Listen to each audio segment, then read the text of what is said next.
It's the hottest podcast in the world. From WWE to TNA by way of the NWA. It's referee Brian Hebner, legendary WWE referee and Mr. Refin Rant himself, Jimmy Corderas, and OVW and TNA senior official Daniel Spencer.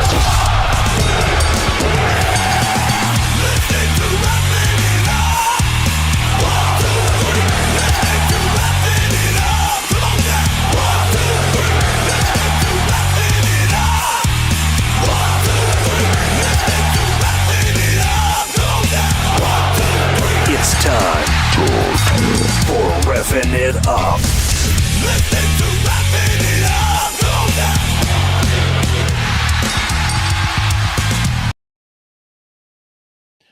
Welcome back to Refin' It Up. I am RJ. Jimmy. Oh, we got to put Jimmy in here. Jimmy, Brian, and the talking head this week, Mr. Daniel Spencer. Guys, how we doing? Hey, you got to flip me and Brian. Flip me and Brian. No, man, the other flip. There you go. There I zigged and you should have zagged, and Brian's muted. Oh, I can't wait for today. I like Brian being Brian's muted. That's great. I'm not muted. I'm just being quiet. There you go. Oh.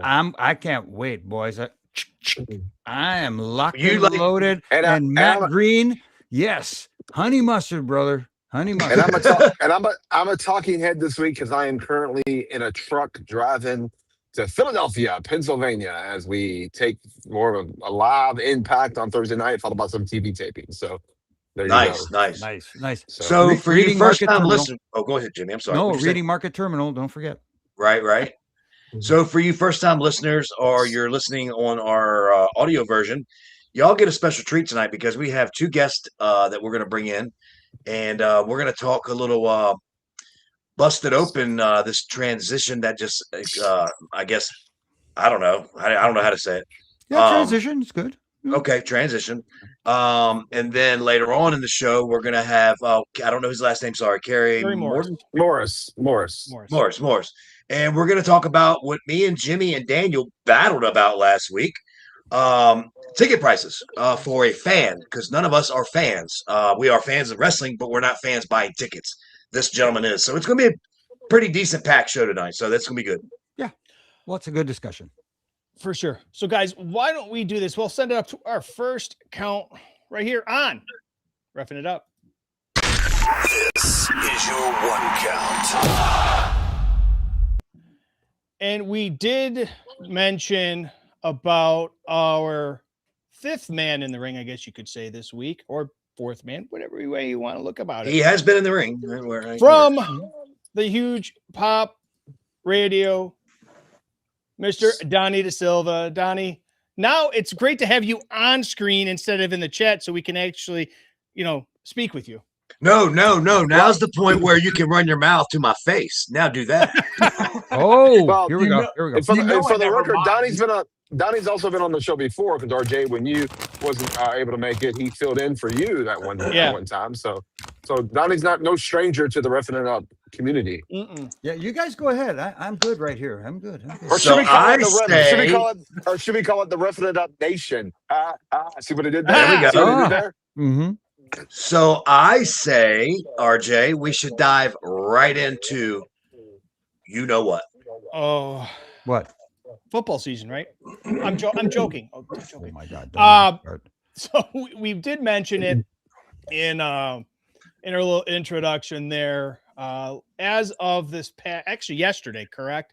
On Monday, if you're listening on the audio version or in the future, WWE Radio is now on Sirius XM channel 156, formerly known as Pro Wrestling Nation 24/7. Brian, man, this is a network, a show that is busted open that all of us have listened to for quite some time, and have a few maybe different opinions on it, Brian. Well, the first thing I want to say is I'm going to do what Jimmy and Daniel tell me week in and week out. Give it time. Give it time. I'm going to give it time, but I don't like it. I understand it, I think it's all about business. It's all about money, and that's cool. But the reason why my attraction for Busted Open, and people get at me all the time, do you listen to this shit all fucking day? Yes, I do. I do. I love it. And the reason why I love it because it talks about something I love and I'm passionate about. But now it's not. Now it's only talking and focusing on one brand, and it's all day long. And it's going to get so monotonous to me that I won't be able to do it like I used to any longer. I know everyone has different takes, and that's fine. We have different takes on here as well.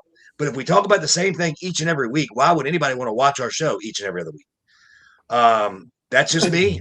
Again, I get why, but I don't like it. And I think it's going to change a lot of things and people moving forward in the future as we allow it to play out.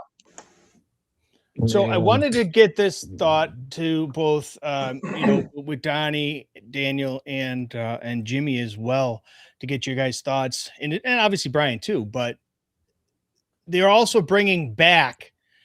I think we're all old enough to remember the WWF Radio.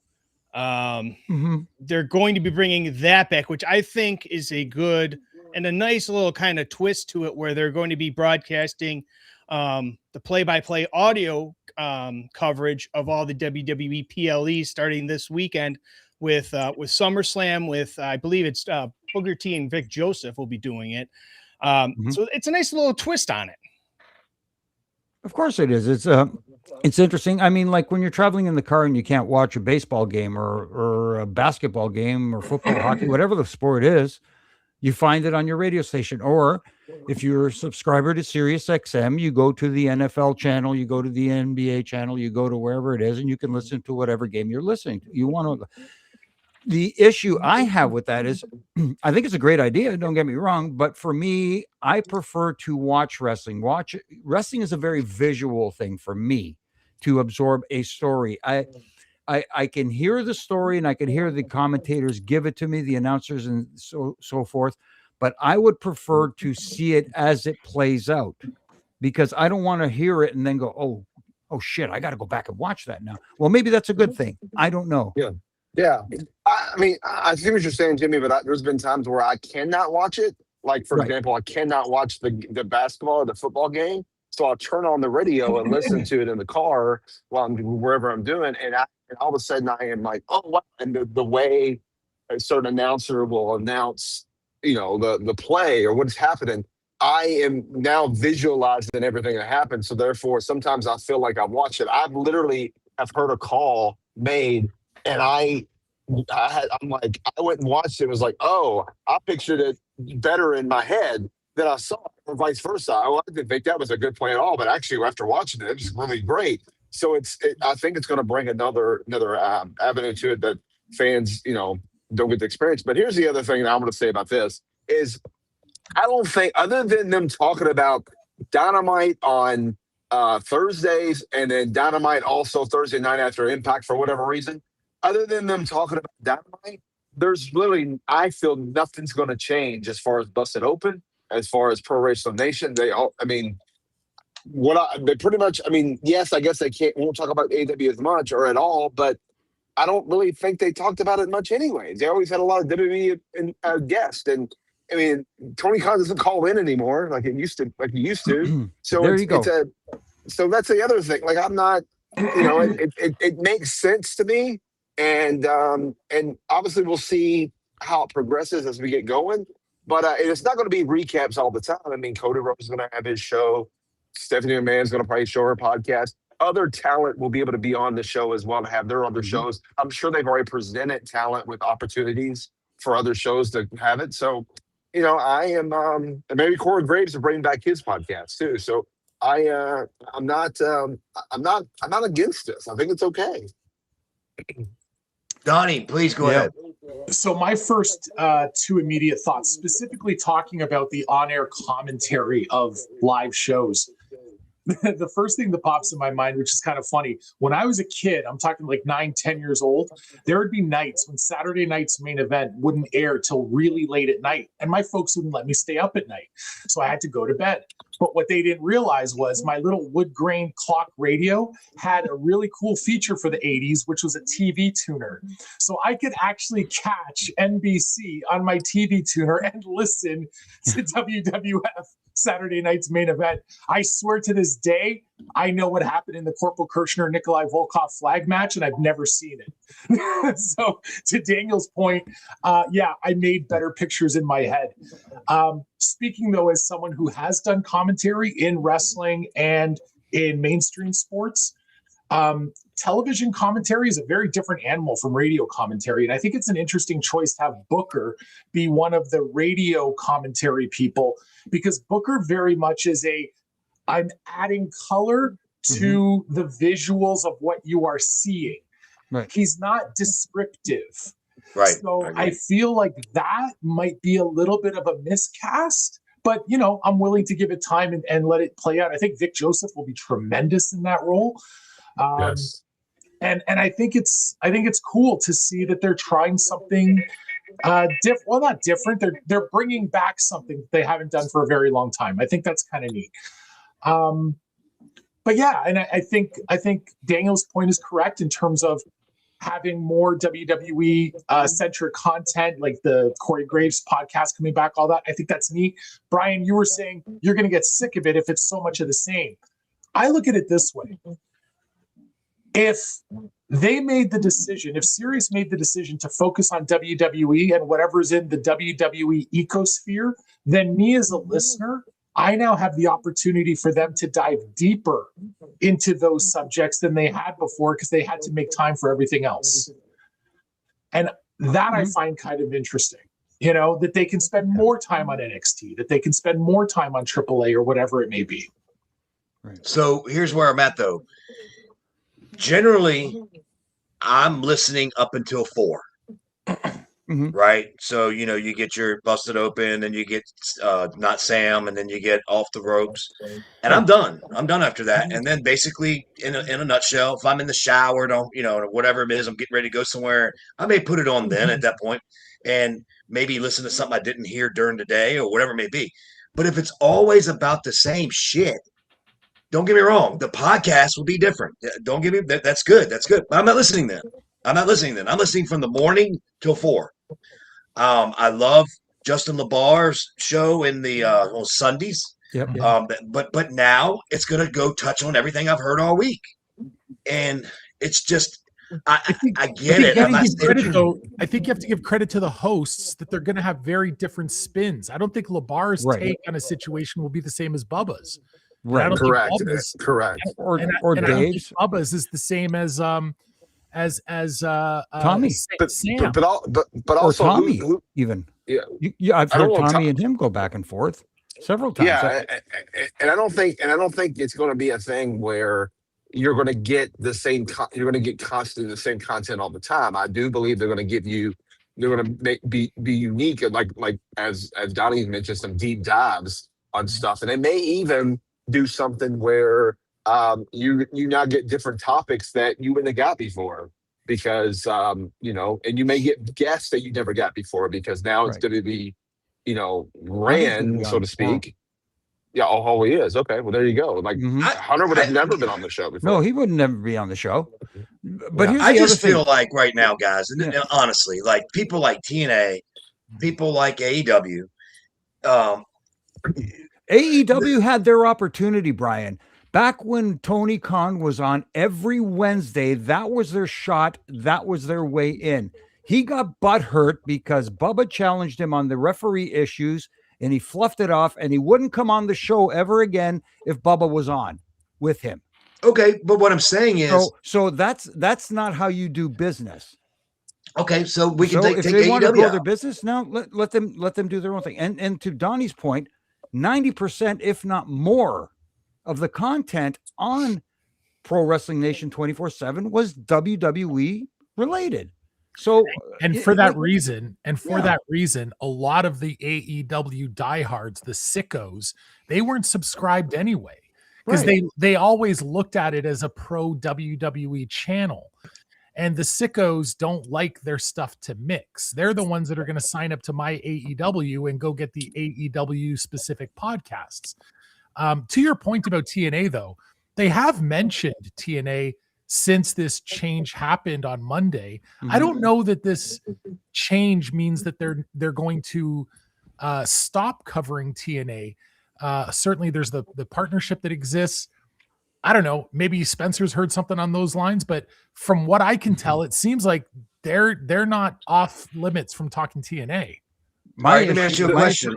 Really quickly, my issue with the TNA coverage was on Thursday nights, as Daniel said, it was to cover TNA Impact, but that was covered for like 10, 15 minutes, and then the conversation quickly shifted to AEW. Right. And you're not talking about the show. It's Busted Open After Dark Impact Edition. AEW had theirs Wednesday night. You don't have to recap again on Thursday. That's the problem I had with that one. They weren't giving it enough love. I agree with whoever the host was. So let's use Jimmy. Let's use you and Donnie right now. Okay. Huge pop. You're offered a deal with WWE. Yep. You're gonna critique and say things you would normally say if that were happening. Bullshit. Yeah, You're gonna suck their ass. No, I'm not sucking anybody's ass. Hold on, listen, hold on. No. Okay, but then you lose your deal in your spot.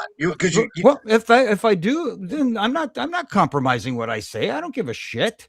And neither does Dave. If you listen to the show the last 2 days, they give you the good, the bad, and the ugly. Nothing's. See, this is the problem. When Dave said nothing is going to change, he's not talking about what we're talking about. He's talking about how we're going to talk about it. We're going to critique it just like we did in the past. And guess what they did?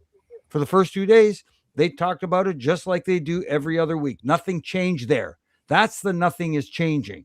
Everybody else is all butthurt and pointing their fingers at the wrong guy, trying to throw Dave under the bus, calling him a sellout, calling him all this shit. You know what? Dave, I applaud you. Thank you very much. You lived your dream, and you got the biggest company on the earth wanting to partner with you. That is a bigger fucking deal than talking about some dipshit mud show glorified indie that comes on every Wednesday night. I said it. You think what? Do I have anybody to answer to except my wife? She's probably going to slap the shit out of me after this if she heard me. But other than that, I don't care. If I don't like something, I don't care what the 3 letters are in front of it. I am going to critique it. Bottom line. So one of the things that I will say this. I won't give too much away. I won't say anything else. But I said to some special powers to be on a company that I may or may not work for. And about a program themselves, and I said to them, I said, look, what you need to do is you need to have a program. If you want to be on your platform or on a platform that you provide, you should have a review show like Busted Open that will also critique the good and the bad. And don't be afraid for them to critique the bad. So you have to let everyone know, hey, they may say things they don't like. It's subjective anyways. You have 2 or 3 people on the show to talk about it. You may have one of the 3 people might like it, 2 might not, or vice versa. It's okay. That's why it's why wrestling is subjective. That's why it's opinionated. That's what it's all about.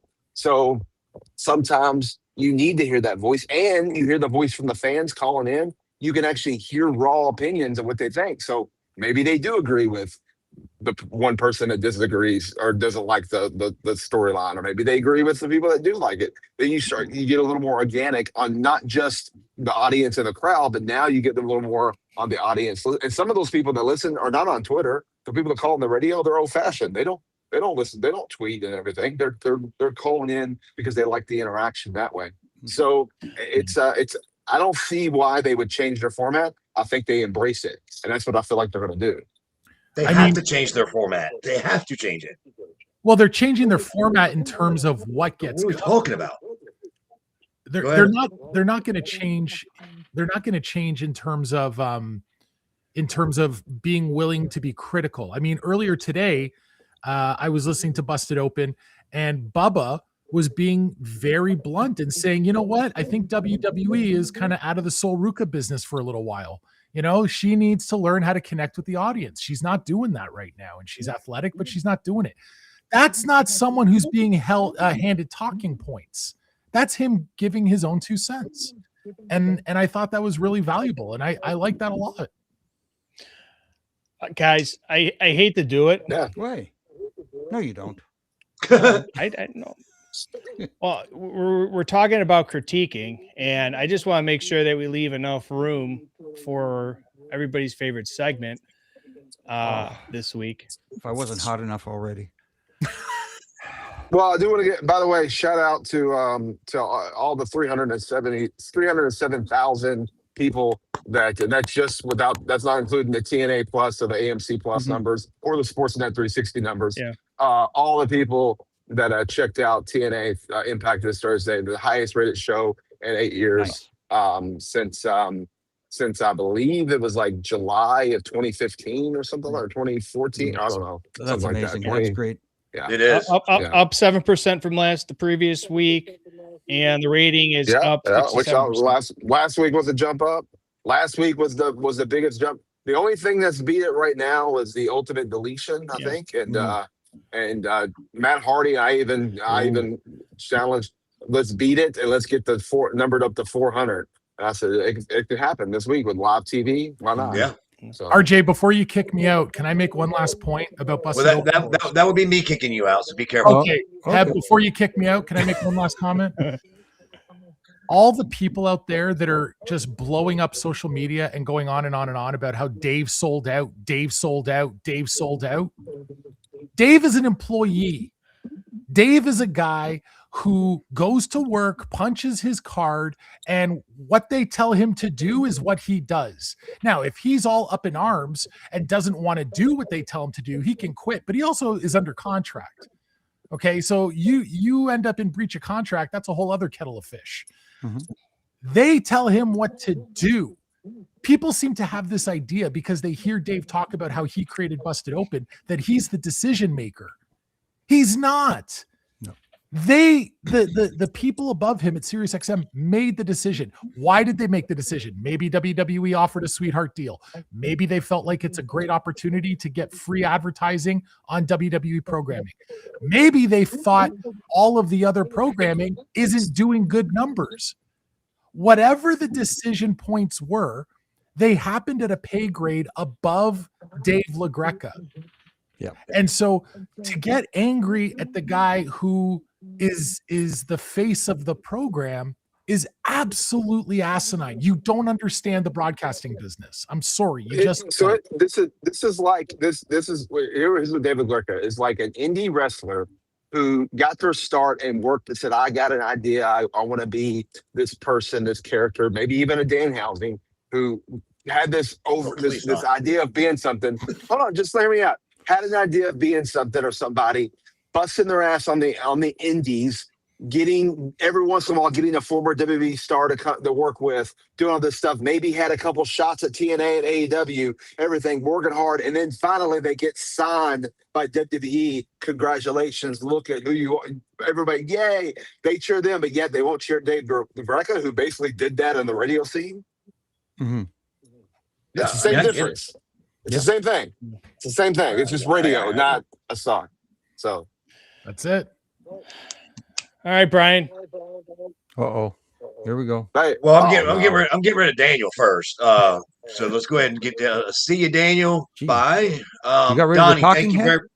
Thank you very much, Donnie. I appreciate you coming in tonight for us for a little bit, talking a little transition action over there, Busted Open, and I don't disagree with any of you guys. You know, I really enjoyed the open topics and stuff like that. But and it is what it is, right? Give it time. It would be better if they had a hotter product, because right now the product absolutely fucking blows. But anyway, all right, well, Donnie, can I throw get rid of you, buddy? Can I throw a plug? Throw the plug in. Yes, absolutely. Tune into Huge Pop episode coming tonight with our special guest, Tiffany Stratton. We've got episodes over the next 2 weeks with TNA superstars Casey Navarro and Mustafa Ali. They are both coming up over the next couple of weeks, and we have some more interviews planned in the month of August with some massive WWE stars. I think that's safe to say, right, Jim? Massive WWE stars? I would use massive, yes. Massive. Yeah. Literally and figuratively. Thanks, boys. Thank you, Donnie. See you, buddy. See, he's hard to get rid of. Daniel's so easy. That's because you don't know when to cut him off. You don't know when to hit the button. Yeah. Or you just cut him off mid-sentence, whatever. It's all right. Right, exactly. Not when he's plugging the other show, though. True. Yeah, okay. Well, there's no easy transition. Let's send it up to our referee review right here on Refin' It Up. This is Refin' Review.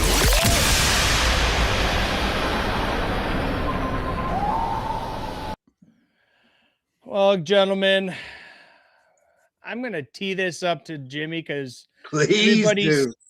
everybody's saying we want red ass Jimmy this week. We want angry Jimmy this week. He's got his chips ready. He's got his beverage of choice ready. Jimmy, man, AEW Redemption gave us a lot of material this week, mainly the referees. Let's start it off with our favorite referee. Well, one of them. One, Mr. Bryce Remsburg during the tag match between Cope and Christian versus Claudio and Pac. Okay. First of all, take the referee stuff out of the equation. They had a good match. Cope and Christian versus Claudio and Pac, good match. The stuff that happened during the match involving the referee made me want to punch my television set. Brian. Yes. Do you as an official, even though the heels are cheating and you catch them cheating, or you're trying to admonish them, or you're trying to get them to break on the ropes, do you ever put your hands on them to shove them and push them? Never have. The only time I've seen it really is your dad, but that was a spot he had worked out with Triple H, where Triple H pushes him a couple of times. He pushes him back. So for that idiot who texted or tweeted me and said, yeah, but Earl did it. That's why he did it. He didn't go into business for himself. Every time there was a rope break, every time they were in the corner and he was trying to push somebody back, and every time he tried to give somebody shit, he was screaming at the top of his lungs and pushing them and shoving them and giving them the what the hell do you think you're doing kind of stuff. You don't put your hands on the guys. And first of all, you don't start from day one, from the opening minute of the match. The first time somebody cheats, you don't scream at the top of your lungs like they've been cheating the entire match. Right. You build that up. When they start cheating, you admonish them in a calm manner. And as they continue to cheat and the cheating gets more egregious, that's when you build up and you fire up a little bit and you get really in their face, but you don't push them or shove them. You're not a tough guy. If I was one of the wrestlers and you did that to me, I'd pop you so hard and say, disqualify me, you son of a bitch. And don't touch me ever again. You're muted, Brian. You're muted. Oh, I'm so sorry. Sorry. There's a lot of guys me and you worked with, Jimmy, back in the day that would have knocked his fucking dick in his watch pocket. Yeah. Oh, I know. Okay. Hold on. You got to let everybody know you got all these young kids here. What is your watch pocket? Where do you put your watch if you don't put it on your arm? In your pocket. Well, it's the smaller on your pants. It's the smaller. RJ, do you really want a breakdown of this or what? No, I'm just, somebody's going to mention something. I swear to God, what's a watch pocket? But anyways, I'm sorry. Go ahead. That's okay. Yeah. But, you do that to Bob Holly, Billy Gunn, JBL. The list goes on and on and on. Mm-hmm. And I just, who are they? Claudio and Pac. Okay, well, I don't know. Maybe they don't care. Maybe they like being pushed around by a little 5'5" man that's bald and does an absolute amazing job of fucking up. I don't know. I don't know. I can't figure it out. It's just a completely different mindset over there.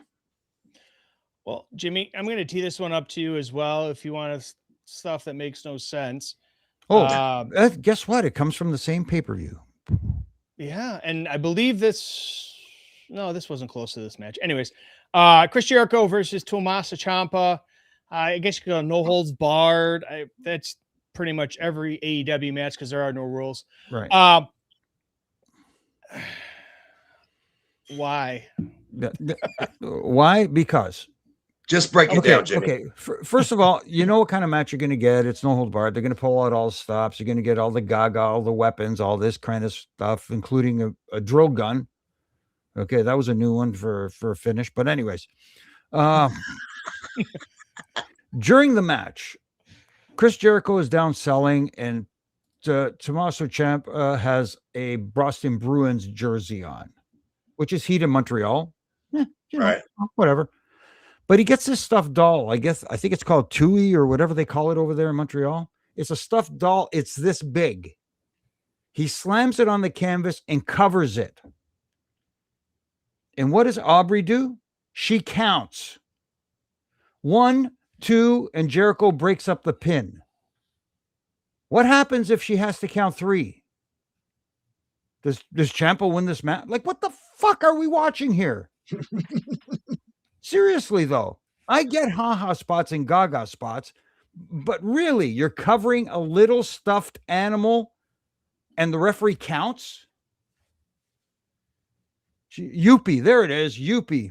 Yeah, I almost peed myself, too.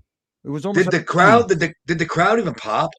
By then, I was like, my ears were like shut off and everything. It was just like, I don't know what they did. And what made her get down and count? Because she was told to. But of course, by who? Who do you think? By the people in the match, of course. But guess what? She probably loved it because guess what she gets to do? It puts her over. Yes. Look she at thinks. me. I'm here again. And like that entire match was nothing but ooh.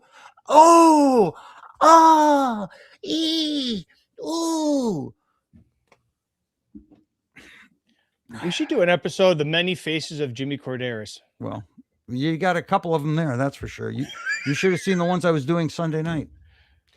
Before I almost passed out after that marathon. I'd rather run the Boston Marathon than watch a marathon, trust me. Didn't they start early too? Yeah, they started an hour early. Mind you, and ended at the same time. Pretty much, yeah. So they just allowed themselves an extra hour. Well, at least it They didn't. still went off at the same time. Yeah, never mind. All right, I'm done. That's it. What was it like quarter after 11, 20 after 11 or something? East Coast? What? No, 11:55. At least I didn't watch it. Night. I was off by 2 minutes. Yeah, I said 11:53. I set the over under at midnight, but you know, hey, it was close. That works. Guys, so why don't we do this? We have Kerry is in our waiting room. He's got a bunch of protein bars, some power bars, some protein shakes. I think he's bench pressing our intern at this point, but give him a Mars bar. Jeez, forget all that healthy stuff. Why don't we do this? We'll go up to our second count. We'll welcome Kerry in, as well as I guess we'll have to bring Daniel back too. So we'll do that in our second count right here on Refin It Up. Heard somebody beeping at Daniel. Is your 2 count. Oh, great googly moogly. I heard somebody beeping at Daniel when we were doing our show earlier. I don't know if you got somebody's way or what. Hey, Daniel. No, it's the lane. It's the lane alert thing. It's the when you're going over to the other lane. It's like oh, you're running. You got to another lane. Oh. Perfect. That's great. Sure, TNA feels good about you. Well, okay. Take that back. I wasn't going into the lane, but the roads sometimes they doing construction, and so the little sensor doesn't realize that the lane is no longer the lane, and it's so it beeps thinking I'm in the wrong lane, but it's really not. Gotcha. So, wait, are you in a truck? I am in a truck. You got a truck with lane departure alert? Not bad. Yeah, that brother, the ratings are up, brother. In front of me is if the car in front of me is also going too slow and I'm going faster than it beeps at me and lets me know beep beep beep beep beep beep. You're going faster than the car in front of you. So I don't mind that. My car actually will hit the brakes if it thinks I'm getting too close. Well, my car will do that, but this truck won't do that. So I actually have to hit the brakes. But my car will do that. My car won't beep; it'll just slow down. Yeah. So, Is Kerry in the green room? He is in the green room. Oh, sorry, He's gonna man. be real quick, jacked up. before we bring Kerry in, I want you one thing though. One thing. I want Oh, to God. congratulate. Katie Reynolds, aka Alice Lane, on making her NXT debut this week on the live event. She's officially started with the WWE NXT. She signed with them this year. I believe she started a couple weeks ago, but the announcement happened this weekend by the good old Hornet made the announcement on his social media. So anyways, I'm very proud. Somebody that's been working with her from the beginning, and I'm just excited to see where she does. And before you know it, she's going to be roughing WrestleManias, and I'm just more. I'm more happier if I was doing it. Like I'm so excited to see her do it. It's amazing. So love her and happy that she's made her debut. So anyways, want to get that out and roughing it up and put it out there. And yeah, so there you go. That was so sweet, Daniel. Yeah. Well, and speaking of sweet, he's all finished with his protein shakes. He's finished with his protein bars. He's finished bench pressing our intern. He is back on the show.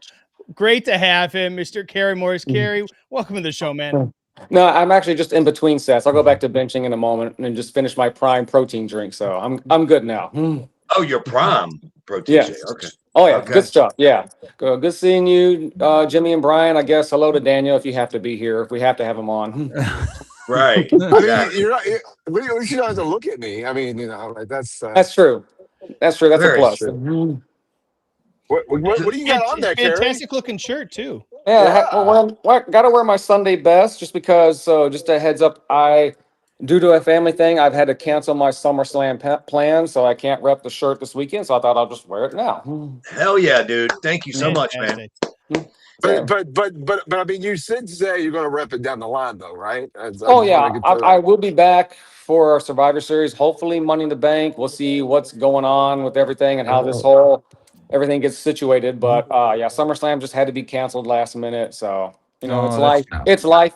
It happens. So did you by chance, Gary, just be honest, don't worry. If you didn't, you didn't. Did you listen last week at all? Yes, I caught clips of it. Yes, and that's where I think that's why I shot you the message. Okay. So you heard my point. You heard Jimmy and Daniels as they beat up on me. Where are you at with what you heard last week? And do we need to recap it? I think for the people out there, or what?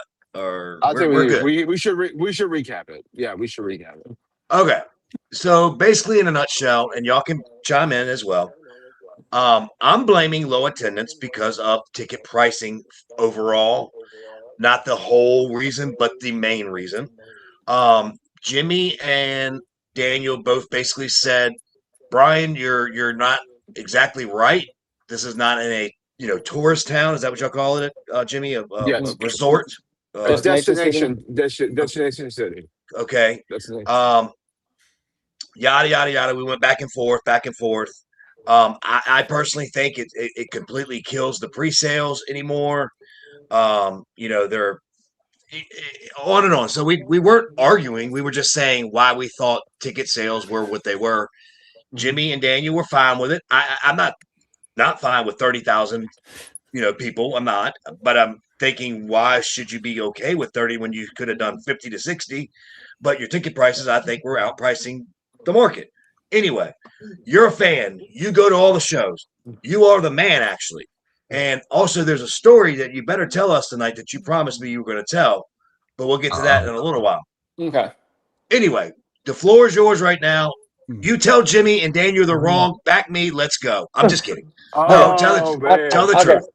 Okay, I'm gonna have to back. Honestly, all of y'all have valid points. A lot of it is the pricing in general, but also it's just not a destination city. A lot of the regulars who are going, first of all, more and more regulars are waiting for last minute drops for good seats. They've been doing that as far back as Mania 32, but more and more people are doing that. But also, a lot of people are thinking, what the hell are we doing in Minneapolis? What's so exciting about it? I think that's the difference when you had last year in the New York City, New Jersey market, destination area.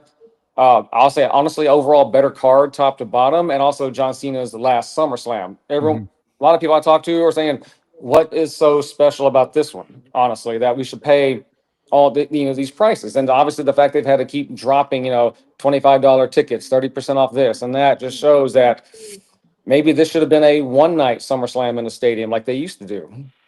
Do you The think funny that thing is, that's this was yeah. the sorry, Jimmy. The funny thing is, this SummerSlam was announced as the 2-night SummerSlam first before last year's, if you remember. This Correct. one was Oh, yeah. announced as the 2-night. Yeah. Oh yeah, I believe it was April or May of 2024 it was announced.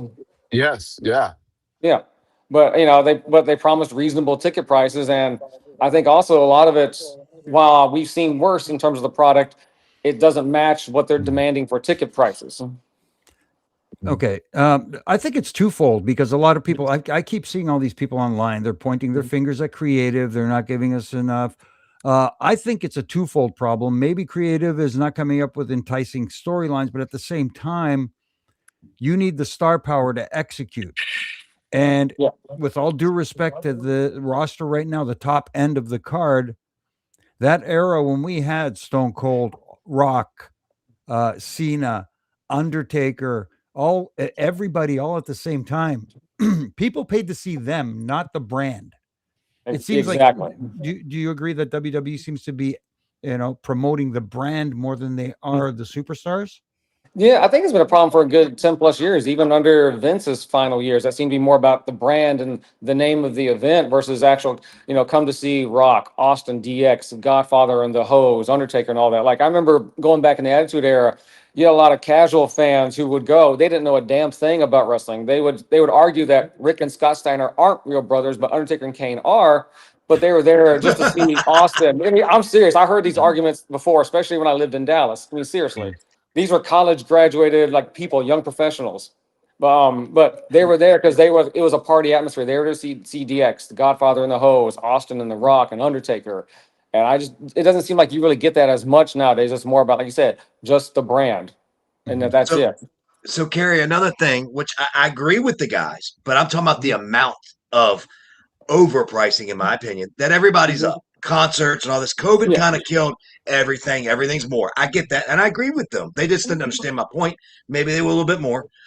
But you can't price yourself where you're at now in WWE when you're giving them the fucking garbage that you are today. Monday Night Raw completely made me want to buy a ticket last night. Like, what the fuck? Anyway, what I'm saying is you can't charge $2,000 a ticket when you're giving them $1 worth of fucking storyline. Well, exactly. I think that's, I might get a little long-winded on this, but starting with just the regular Raw and SmackDown, you have these long matches and very few superstars that appear. You're paying all that money. Sometimes, it could be $1,000, $2,000, $3,000 for a front row or ringside seat. If you're going to pay that much, people want more, honestly, better quality, but also more quantity in the stars they see actually in person, not just backstage skits or an interview done near the entrance, or even they want to see more action. The one thing they should bring back in the Attitude Era is having faster paced matches, the shorter matches, more interference, more storylines with layers involving, so every wrestler feels like they have a purpose and a storyline for being there. I think that's what's been missing the past couple of years. When Triple H, I think, took over creative in around SummerSlam 2022, you started getting more of that. And then I don't know if it's because the TKO, when they officially took over, they're like, hey, let's slow things down. We only want this, we want that. You're going to listen to us. We're the boss now. I know Killer Cross alluded to that in a recent interview. He said it's Triple H doesn't have the full creative control. You can tell it's TKO kind of telling him what to do. And so I think that's why, when he had the right quality, prices went up, but it matched the quality. Now quality's here, prices are here. Right. You got to bring it back down to earth a little bit. All right. So here's another thing. Let me ask you this. Give me two matches right now that you're just paying to see. Just two. Oba and Brock in the Hell in a Cell. And I would honestly, between the two world title matches, more Cody Punk versus Seth and Roman, just because been there, done that, seen it. So, would you say it's a little disheartening that I don't want to get on another subject, and I don't want to get Jimmy mad because I know I already know. But don't you think that it's pretty sad the last like 3 weeks that a guy that's gonna do a poll on a fucking whatever the fuck it is, money that's got his face on it. Money's on a pole. Mhm. Human money's on a Human pole money's match. human. More money. time on TV than the main event at SummerSlam. Yep, I would agree. And that's kind of going back. If you're going to pay all that money for a Raw or SmackDown, you need to have those top stars making doing something out in Absolutely. person in the ring. I know when you go to those shows, you get, the main event tapings, you get to see some other wrestlers and maybe a dark match, but I don't think that still justifies what they're charging for every week for Raw and SmackDown in most markets. Even like the Saturday night's main event cards they're kind of like, they're not must-see TV, honestly, especially for what they're charging. Right. Well, again, it's one of those deals where, like we said, all the sports teams, all the concerts that are ridiculously priced. When I look back and I see the ticket prices, I go to myself, I can't believe they're charging those kinds of prices. I can't believe people are going. I agree. It's the same thing here. It's the same thing here. As long as the customer keeps purchasing, I mean, we're seeing a little bit of pushback now. And like you said, Kerry, a lot of the fans have now caught on that wait and buy your tickets, you're going to get a better deal. Oh yeah. So that's a strategy. Oh yeah. Well, and I think, was it Daniel that mentioned, a college football game, he couldn't believe the prices they were charging, and I think some concerts, I forget, he said Carrie Underwood or someone, but I'm thinking, are they charging what matches their audience and their market? Whereas WB may are outpricing the casual fan and the hardcore fan who's thinking, especially when they're doing, on average, they do so many more shows versus a college football team a year or someone on tour for a concert. Right. But I think our argument, mine and Jimmy's argument was yes, it's we agreed with Brian when it came to what he was saying, the price, we 100% were all on board with him. We were just adding that layer when it came to SummerSlam itself, that if it was in, Vegas or, Chicago or New York or LA, it would have been, or New Orleans, they would actually sell better than being in Minneapolis. It's not a destination city, especially for a two-night event. Right. Oh yeah. If it was a one-night event, it actually might work better in Minneapolis. Exactly. A one night in Minneapolis, or even Indianapolis. I think again you would have a better chance of filling it. Honestly, but Kerry, you have conversation with fans, right? Mm-hmm. So let's just say, I'm just asking your honest opinion. I don't know. I'm assuming. I don't know. Let's just say it was in LA. Do you not see that it would still be a disappointment as far as how many they sell? It would do better. I didn't say it wouldn't do better, but don't you think it would still fall short of what they would expect with the product that's being given and the price they're getting it? I would say probably. So there's a good chance that they probably have more tickets sold in Minneapolis, but probably not where they would want it, like for Mania 39. Right. I give an example of what Nick Khan said in an interview after Mania 39. He said demand was so high. After the event started, they were still cutting lights and production, adding more seats. There was that much of a walk-up. So to me, that's one of those, you need to bring prices overall down, especially for the lower bowl and upper bowl, bring those down to 2023, 2024 levels. I get why someone like On Location and others, they charge what they do for the front row and their packages. Those sell, they treat us well. That makes sense. But in terms of what they're selling on Ticketmaster or whatever ticketing site is used, those lower bowls, upper bowls, I look at those prices like, man, you got to bring those down. That's insane. The goal is to have you still have families bring their kids and, then eventually, bring their kids and bring their friends and the next generation and so on and so on. You don't want to lose that. Right. So but one of the things. Go ahead. No, because what Daniel and I were trying to say, we were talking about, and you mentioned earlier, destination cities. Mm-hmm. Do you talk to families out there that make it like SummerSlam, let's say, or WrestleMania, one of the big ticket items, they're going to be in an LA or a New York. You know what we're going to do? We're going to pack up the family. We're going to head out there. We're not only going to see the show, but we're going to stay for a week and see the sights. I think that has a lot to do with what's going on with the Minneapolis thing, because like you said, the Mall of the Americas and what else? That's it. I think the Twins are in town, but if you care about baseball and a crappy team, but other than that, But do you talk to a lot of families and they say? I talk to a lot of friends and families across, but also a lot of foreigners I know too that are diehard fans. a destination city where it's easier to get to, where it's nonstop or one stop over, and something they can spend a week, 2 weeks, 3 weeks, 4 weeks, so they can explore the area. A lot of fans, if it was, for example, like going back to say Mania 28 in Miami, a lot of them flew in New York and they spent 3 or 4 weeks traveling down the East Coast and finally and eventually ended in Miami for Mania. Same when it's in LA or same when it's in Dallas. Vegas, they did the same thing in 41, but when they did it again, they're like, well, we've already done that. What's the point? But yeah, a destination city, a lot of them are like, okay, it's a pain in the ass to get to Minneapolis. And then once I get there, what am I going to do? Go see them all? I've seen them all. And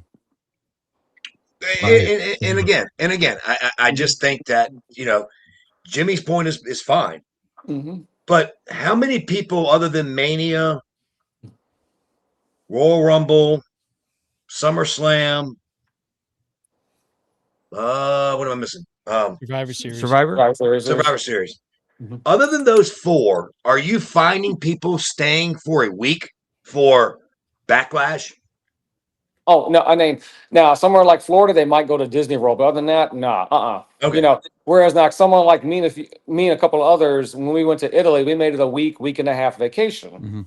That's a destination place. That's a destination place. Yeah. Now, I mean, there were some regulars who literally flew in for the show and flew out, and that was it, and didn't care to stay and see the country or anything like that. But So I think my opinion of this, when you stop seeing the U's and the green shirt guy and the other couple, I forget their name, and a bunch of other people that usually are at all the shows that you see front row, when you stop seeing them at all the big events, that's when you know they're overpriced. They're not, they're spending way too much money.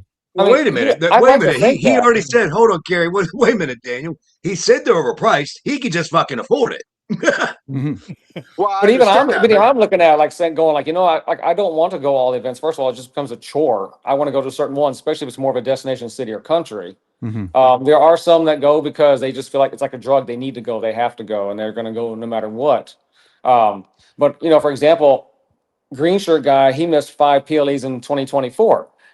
Prices just keep going up. You would think him skipping out saying, hey, this is not worth it. No, they keep going up more and more. I would say 75, 80% of us front row regulars said no to Money in the Bank. They're not learning. I would say another thing, I don't know what they're looking at. Jimmy, I would say this too. Jimmy and Daniel, see if you agree with this. All right. I think they made a huge mistake. Not about Mania. I'm talking about the other ones that they're trying to do. Making it a 2-night event. I think that's another huge major problem with the ticket prices they're doing. You can't expect someone. So, Kerry, what if you want to be front row at SummerSlam? What are we looking at? One person. For one person, second row, third row, fourth row. What are we looking at roughly? Okay. If you're a front row this year, it's $32,500 for the 2 nights, and then beyond that, it goes down to I think like $25,000. I mean, now granted, I think a lot of them people pass, so now they've dropped in price. But initially, I think it went down to like 25,000 to maybe 16 to 12. Shit, I mean, granted, these are with like on location, you're getting the perks and stuff like that. But this ain't Carrie Underwood and fucking Elvis who's coming back to life. All right, so let me ask you: 10 years ago, what would front row have been? At like I know I'm not trying to compare 10 years ago to now. I'm not. I'm just saying I'm just trying to get an idea of how much fucking change this has been. Okay. So like what 10 years ago was a Mania 32 in Dallas. The package that included Raw, SmackDown, NXT, Hall of Fame, hotel, and meet and greet stuff like that. That was around 7,000. Wow. Yeah. So you're talking about a 75% increase. Yeah, that was and then I think Mania, because that was Brooklyn. SummerSlam, that was Brooklyn 4,500, I think. More than 75. You're talking 175%. Yeah. So put a one in front of that. I forgot the one. Put a one in front of that son of a bitch. I know. I'm sorry, Kerry. All right, one more question. I'll shut up for a minute and let the boys go. Do you remember before TKO took over where pricing was before TKO, like for a major event? A SummerSlam or Mania or Royal Rumble, whatever. Do you remember kind of where you were before TKO took over? Oh yeah, I remember even before prices got outrageous, going back to Mania 29, and they priced out fans back then. So luckily I have emails of all my receipts and everything. So I'm good with remembering numbers, but if not, I can go back and look at my emails. And some of the other front row regulars, they make spreadsheets on like what costs then and what costs now and everything. And Do you think TKO is a reason why this is gone? Because the way they feel the UFC is the kind of same thing. Because UFC can throw a card together where none of us on this panel will know one guy that's in the main event, but yet it does well, and everybody pays these crazy prices because a lot of the UFC people do know them, which I think is crazy, and I think it's very good. Don't get me wrong. I think they're taking the wrong strategic way with wrestling, but I don't know. You know, I don't know. You're the fan. I would say honestly, yes. Yeah. Oh, yeah, I would say, yeah, they are honestly over, but I've also heard hardcore UFC fans say TKO ruined it with the ticket prices and, a lot of the same things you hear from WWE hardcore fans and wrestling hardcore fans. I mean, I think, like I said, this is where they need to chill on a lot of their prices that aren't front row and like the big events like Mania, that's where like, I'm looking at prices like, why would I pay all this money to sit way up top to basically watch on the Jumbotron when I can watch that at home in the comfort of my own home, honestly. That's another thing. I think also if they're looking at it wise, like if you're looking at a stadium, you can, if you charge prices for like a Raiders game or something like in Vegas, okay, you've got a giant field, players that go all the way from one end to the other. This is wrestling involving 2 to 4 people in a tiny little ring. You can probably see the entrances, but that's just the sizzle. The steak is the tiny little ring that's hard to see from way up top. Good analogy. Good point. Good analogy. So, like we But also mentioned, think, we as I have mentioned before, sorry, I want to say this real quick. I also mentioned that last week too, though, Kerry, and you can back this up as far as ticket sales, not just TKO. I mean, I believe before and after COVID are two different things. I believe before COVID, Mania 29, Mania 32, all these were before COVID. You look at after COVID, that also took effect. That's pricing in general, all sporting events, all concerts, but it made a huge difference in that. And I'm sure you can allude to that too as well, right? Oh yeah. I mean, to be honest, to be fair, to play devil's advocate, a lot of these same complaints fans are saying nowadays, they were saying that going back to Mania 29, Mania 30, Mania 31, we're priced out, but Vince is out of touch. Look, they have to tarp off this, they have to tarp off that. Ticket sales are slow. I'm going to wait till the last minute. It's definitely intensified. But these are the same topics that the hardcore fans were saying going back then, honestly. Right. And the wrestling business historically goes in cycles anyways. It is a roller coaster ride. So it was one of those, and when they hit their stride again, who knows, people may be willing to pay these prices again. The question I ask, when Cody is trying to finish the story at Mania 40, even Mania 39, could they have charged those same prices and had the same results? I question that. So at some point you just reach a level where no matter how hot it is, people just aren't going to pay that and for anything. Doesn't matter what the product is or what the entity or genre is. So, like we mentioned, we got SummerSlam coming up this weekend in Minneapolis, Saturday and Sunday. I believe they're starting at 6. Something that we've done previous here, Kerry, is between Jimmy and Brian, they have a number of SummerSlam pay-per-views that they've worked. Daniel's a future WWE referee, if I can say so myself. But at the end of the day, we're all fans. And this is for everybody. Favorite SummerSlam moments, both as a fan and then obviously with Jimmy, Brian, and Daniel as referees as well. Okay. Are you asking me as a fan, my favorite SummerSlam moments? Yeah. Oh, sorry. I'm going to have to say the first SummerSlam I ever flew to was SummerSlam 2000. So I say, and seeing TLC, seeing the first TLC match. Okay, that'd be mine. Also, Hogan and Michaels would be a second favorite. Oh. And Kerry, I'm sorry. Kerry, I'm sorry I dipped on you, man. Mother Nature called. I had to go. All good. The first TLC, that was in Charlotte. Was it in Charlotte? Raleigh. Entertainment Sports Arena. Yes. I knew it was in North Carolina. I just couldn't remember which city. Yeah. Were you one more question? One more question. Let me ask Kerry one more question. I'm sorry. Sure. You're not going to SummerSlam, right? You said that at the beginning. Correct. Okay. If you were, I don't know what came up for you. I'm not asking. That's your business. Whatever. That had nothing to do with pricing, right? No, I had nothing to do with pricing. No, family Okay. stuff I got to go handle. Gotcha. Take care of that family, brother. Yeah. So if you were to have went, you'd have been night 1, night 2, and Raw, right? No, because Raw is I forget where. No, it's in Des Moines, Iowa. I would have flown home early Monday morning. Oh, so Oh, they're wow. in Des Moines, Iowa from Minnesota? Yeah, because I think Green Bay has SmackDown Friday before, so it's just they're only mini for the 2 nights. Honestly, I think again had it been a hotter market, they would have done all 4. But Right. mhm. See, there's your indicator that Minneapolis is not a destination city right there. No, No. Right, 'cause last year- Jimmy, last I'm year not you- saying that. I'm not saying you're wrong, No, but I'm no. saying you can't go to a non It's type yeah. of a place and expect to get those pricing and sell Mhm.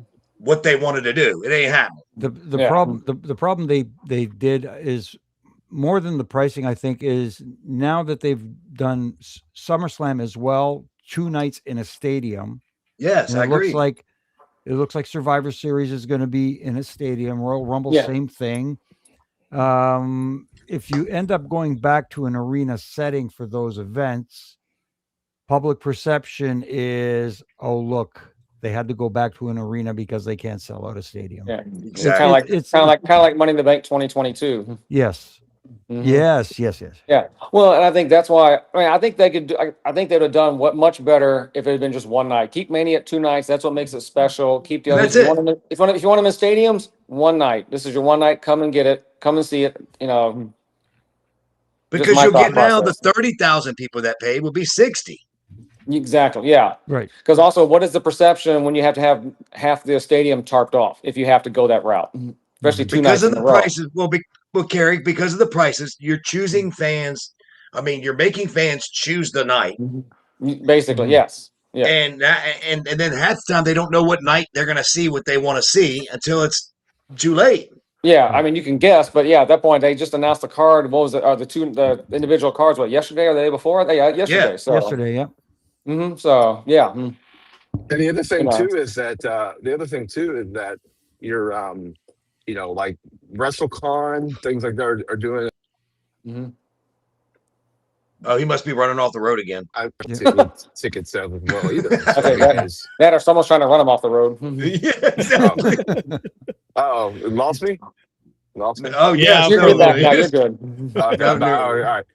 What I was saying was, I'm in the mountains. Oh. What I was saying was, the like WrestleCon is not doing very good either with ticket sales because there's not as many fans coming to the place to do anything. So that's another one that's kind of struggling. And they'll have fans. Don't get me wrong; it'll be pretty packed for people already buying tickets for SummerSlam. But just imagine what like a Mania or like a Vegas would have done, where some people don't even go to Mania; they just go for everything else outside Exactly. Yeah. of it. And you're not getting this with SummerSlam, Right.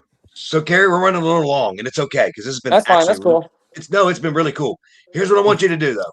Okay. I want you to put your plugs out, but I want you to talk to someone as a fan, and I want you to tell them what these ticket prices are doing, how they can do whatever it is you want to tell them, because I don't fucking know. Except shit's too high. The floor is yours. We're going to lay out. You can also get your socials in there, whatever you want to do, man, because we have a lot of fans, obviously, that listen, and they're probably really intrigued by what you may or may not say right now. Okay. You might just give them advice on tickets or something like that, or how to get them, or what to do. Or you just talk to a fan right now. Ticket pricing, whatever. Tell them to maybe hang on and hang at home and wait till, I don't know, or just whatever.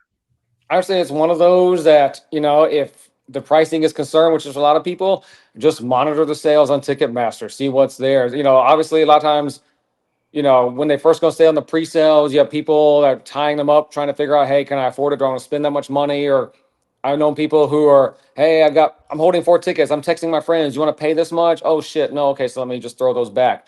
Don't go buy the pre-sales and also want all the bots in there trying to buy them up too. Wait till a few days after when they slow down, see what's there and monitor it. If they're not flying off the shelf, prices will come down. Just wait it out a little bit longer. Know what price point you're going for, know what budget you're going to do. If it's a WrestleMania, it's your first time, it can be overwhelming. Bullet point what you want to do so you don't feel like you miss out on anything. That's all, especially for WrestleMania week, it's overwhelming. Right. It's just there's more and more to do. I swear there's more and more to do every year. And like someone like me, I'm getting older. I need more rest and naps. I'm old. I need to get my rest in. That's amazing, dude. I mean, it definitely is fun to see in person. Like I say, if you've never gone before, definitely different than TV. A lot of times, everything comes off better when you're in person. I don't know how many times I've gone back and forth. I'm like, what did you think of the show? I loved it. Oh, it sucked on TV. It's that crowd seems so quiet. I'm like, no, not on my end. Crowd was deafening. I know some people thought the Clash in Italy came off horribly. I'm like, shoot, I was there. It was great. The crowd ate up everything. There's a hot crowd all night. That's why I love going to international shows. I hope they do more international PLEs. That's kind of more of my goal to do those. Maybe we can get them to go to Greece one day. That'd be badass. But other than that, yeah, I'm always open. If people want to DM me, ask questions. Just don't be a dick, and I'll happily answer. What is it? Was it Bully Ray say? Respectful fans get what they want. Disrespectful fans get what they deserve, or something like that. So yeah. I don't get why it's so hard for people to understand. Don't be a douche, and guess what? You won't get it back. Exactly. Yeah. It's not hard. Exactly. I have no filter, so I'll give it back if you're gonna be disrespectful. No fucks given on my end. Good for you, brother. Good for you. Yeah. And by the way, for Donnie's question, I have never paid for a wrestling ticket in my entire life. Never. Okay. Never. Okay. Jimmy, have you? Well, pre-1985, yes. Oh, I never. Well, my dad was in the business when I was like 2. Right. Well, you had that advantage. I didn't. So 1984 and before that, I was paying for tickets. Okay, cool. That's very cool. So you were a fan paying money. Yes. So you should get it just as much as Kerry. Yeah. I mean, just like all of us in the front row, we do pay for our tickets. No one's giving out the best tickets for free or at a discount, for crying out loud. I get tired of hearing that. We're not employees for them. I don't have any W-2s or 1099 checks or deposits from WWE or TKO or anybody. You didn't get the gift basket? That shit gets old. You didn't get the gift basket? Wait, Kerry. We're going to run long even if we have to cut our last segment out. We don't give a shit. We do what we want here. Tell me about the thing you were talking about. You know what I'm saying? Yeah, I was kind of debating, but I'm not going to burn any bridges this because it involves. Do you want to not do it? No, I'll do it because it's AEW. What do I care about them? So, I just got word late last week that there's someone executive in the company. He used to work WWE, now has been AEW. I forgot the name. I'd have to look it up. Reached out to one of the front row regulars in WWE.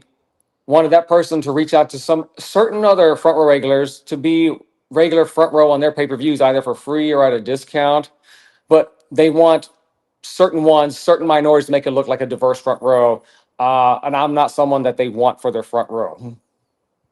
Oh, yeah. Really? So, like I said, either just ignorance on their part, not knowing, or they really are that way. So either way, I'm not burning bridges. It's AEW. So whatever. So they reached out to regulars that they see front row at WWE events, want them at their events to make it seem that they're on a par or equal playing field or level as the number one guys, but you didn't fit the criteria of certain minorities they want in the front row. So it's not all a bunch of just plain white males in the front row. Because they've got enough of them, I guess, in their mind. Probably so, yeah. Probably so. Yeah. All right. Yeah. Okay. I'm completely confused at this point, but okay. I bet they would love to have green shirt guy in the front row, though. Well, that's it. He would be the one white male the group they want. Mm-hmm. So yeah. But yeah, there's a few others that that are more certain different backgrounds that they want for their front row. I'm not one of them. So yeah. Well, whatever. I have plenty of friends that live in Montreal, and yeah, they received some gifts. Let's put it that way. In the form of tickets. So yeah, we're diving deep now. Well, I can tell you right now, Kerry. If I ran a business, I'd take your money, buddy. You can sit in front. I'd say yeah. They say green. Your money spends just as good as Mr. Green Shirt. I say, yeah, take my money, get my airline points so I can keep flying for free, because, WWE doesn't pay for my first class tickets from Hawaii to shows, unfortunately.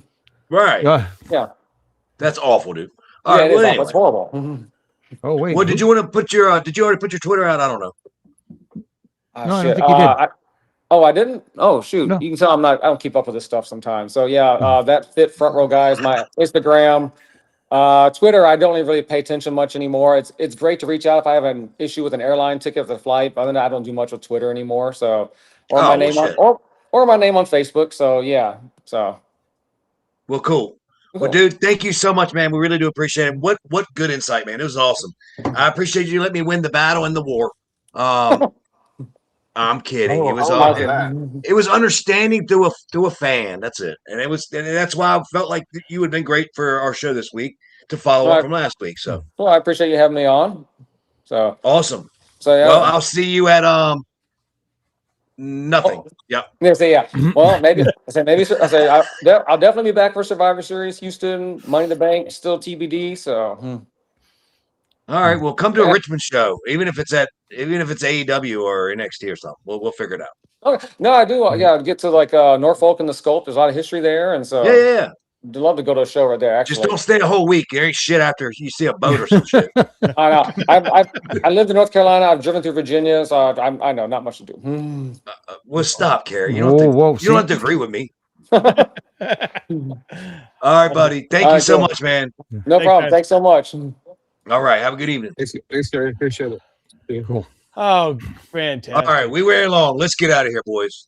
All right. We'll go up there a third count. We'll do a little what do you call it? I don't even know what you call it. We'll go to a third Call it something. Call it. This is your 3 count.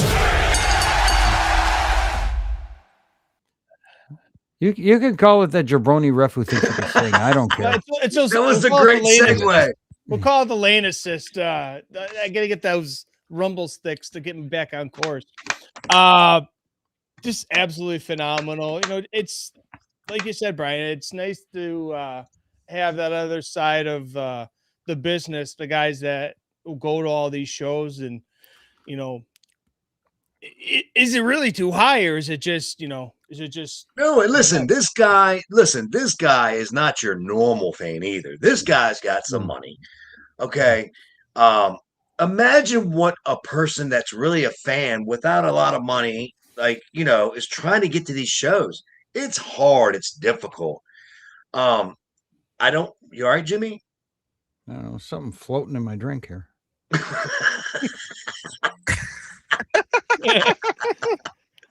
Okay.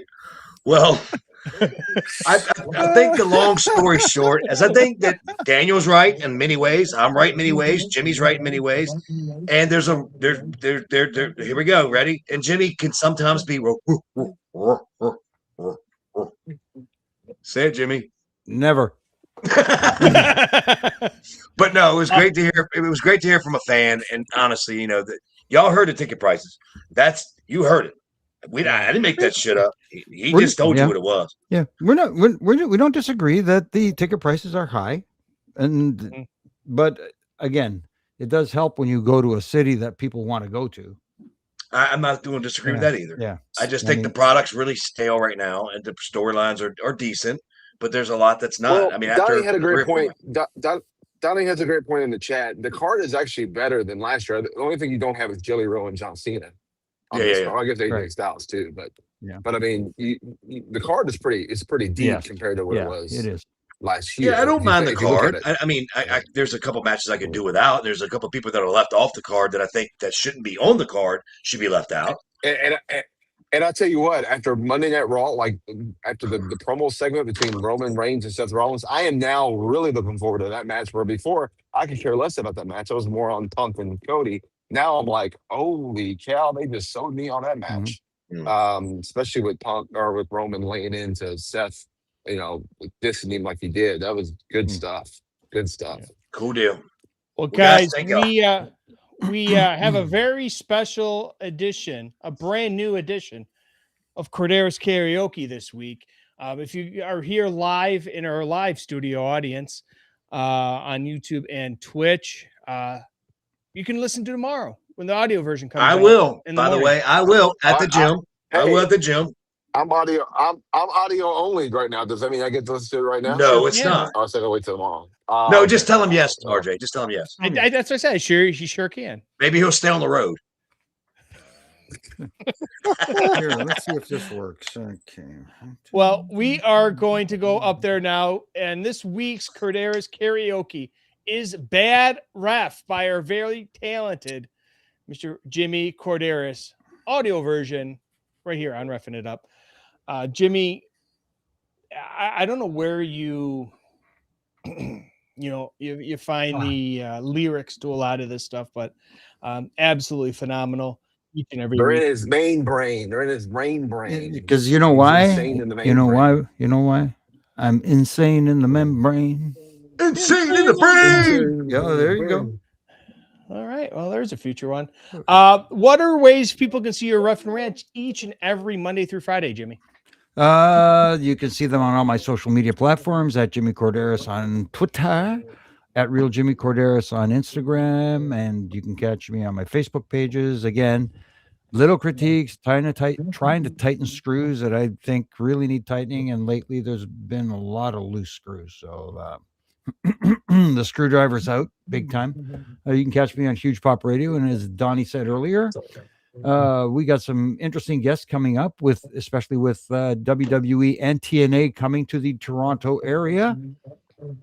Both companies have been gracious in allowing us to speak with certain talent to help plug the promotion and help plug the events and help plug Chat the it up. talent. Chat it up. Yes. Love Really chatting cool. it up. Yep. Good deal, Jimmy. I love it, dude. Love it.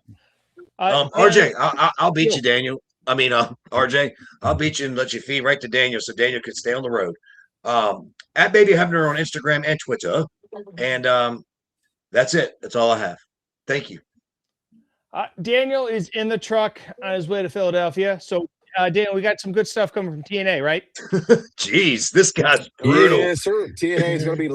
It's TNA is great to gonna be not have to look at live. Daniel this week. Daniel, hold on. We just had a fan of. Oh, if he comes back, says me too. He just said it's great to not have to look at you this week. Oh, wow. Well, it's probably great to not have to look at them either. Yeah, you can find me.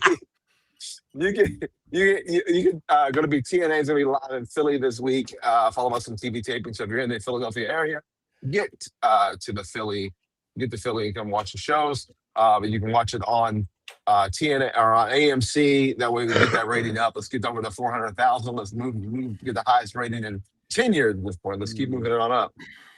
Get me on the social medias at Daniel Spencer on the Twitter and the Instagram. And yeah, there you go. Yep. Also, Daniel, they must love you on here because they also said it was great to not see a Earl Hebner doll this week as well. Mm-hmm. Anyway, that's not true. They didn't say that. That's false. Yes, they did. That's fake news. That's fake news. Go back and look. Fantastic. Good to see you too, Matt. Motown, Pleasure to have you here. You can follow the show across all the social medias at Refin' It Up across all your major podcasting platforms, as well as right here on YouTube and Twitch.